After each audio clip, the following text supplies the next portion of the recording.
मैं एक ऐसा कवि बुला रहा हूं जिसे सुनने में आपको बिल्कुल बुद्धि नहीं लगानी, क्योंकि उसने लिखते में नहीं लगाई। रमेश मुस्कान आगरा से आए हैं। मेरा उनसे अनुरोध है कि वो अपना पार्थिव शरीर उठाएं और आप जोरदार तालियों के साथ उनका स्वागत करें। जितना इसका वजन है उतनी भी ताली नहीं बजाई आपने, बताओ एक बार। दूसरी बार में पहली बार से भी कम बजाई। माइक तक गर्म हो गया। छोटी छोटी हास्य व्यंग की कविताएं आपको सुनाना चाहता हूं। जिस तरह की कविताएं मैं लिखता हूं, काफी बुरे समय के बाद हम मिल रहे हैं। कोरोना काल, लॉकडाउन, कितना बुरा समय हमने देखा। कितने बुरे दिन थे साहब। आहा, लॉकडाउन याद करो आप, कितना डर। सरफ के पैकेट को सरफ से धो रहे थे। हाँ, अद्भुत ही था जीवन।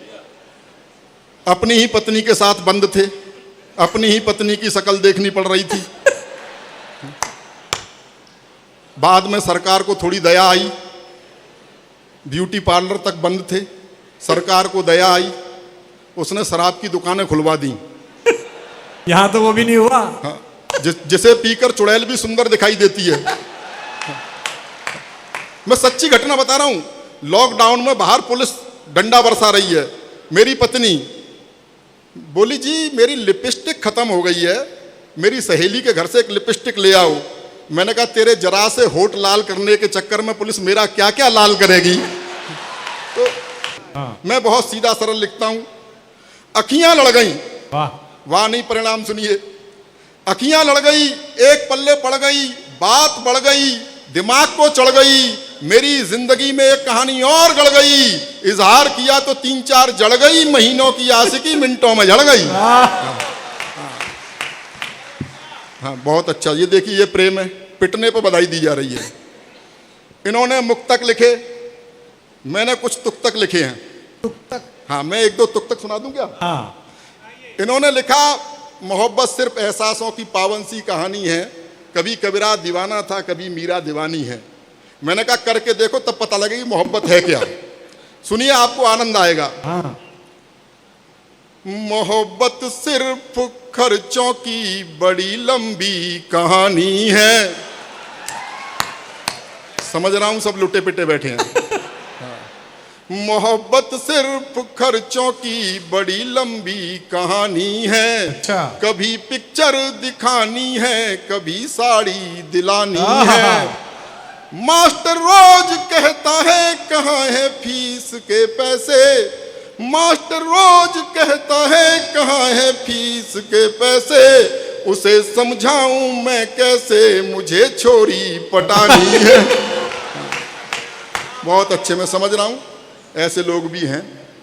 एक तमाम लोग यहाँ बैठे हुए हैं और कुछ लोग जोड़े से आए हुए हैं, फिर भी हंस रहे हैं। उन्हें बधाई देना चाहता हूँ। जिनकी नहीं हुई है उन्हें एक ज्ञान देना चाहता हूँ, वो सुन लीजिएगा। हाँ। कि ये बीवी तो मुसीबत की ही लेकर आएगी आंधी। ये बीवी तो मुसीबत की ही लेकर आएगी आंधी। गुलामी में ही जियोगे न कुछ कर पाएंगे गांधी। अरे कुछ सीख लो अपने बड़े सलमान भाई से। अरे कुछ सीख लो अपने बड़े सलमान भाई से। दूध आमूल का पीते रहे पर भैंस ना बांधी। वो समझ गया है? अच्छा, हाँ, कितनी भी दोबारा सुन लो, इसमें डेरी का पता फिर भी नहीं आएगा। हाँ, बहुत अच्छे, समझ रहा हूं मैं। सबका चरित्र सामने आ रहा है। हाँ, एक तुक्तक और सुन लीजिएगा। हमारे यहाँ आदरणीय योगी आदित्यनाथ जी हैं, उन्होंने एंटी रोमियो लगा रखा है। क्या स्थितियां हो गई हैं।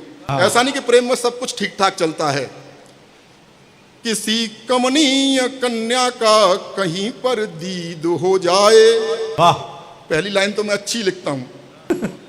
कि किसी कमनीय कन्या का कहीं पर दीद हो जाए। संभव है नहीं उस पल सभी की ईद हो जाए। एंटी रोमियो स्क्वाड वाले घूमते हैं, अब न जाने कब कहां पे आपकी बकरीद हो जाए। बहुत बहुत धन्यवाद आपका।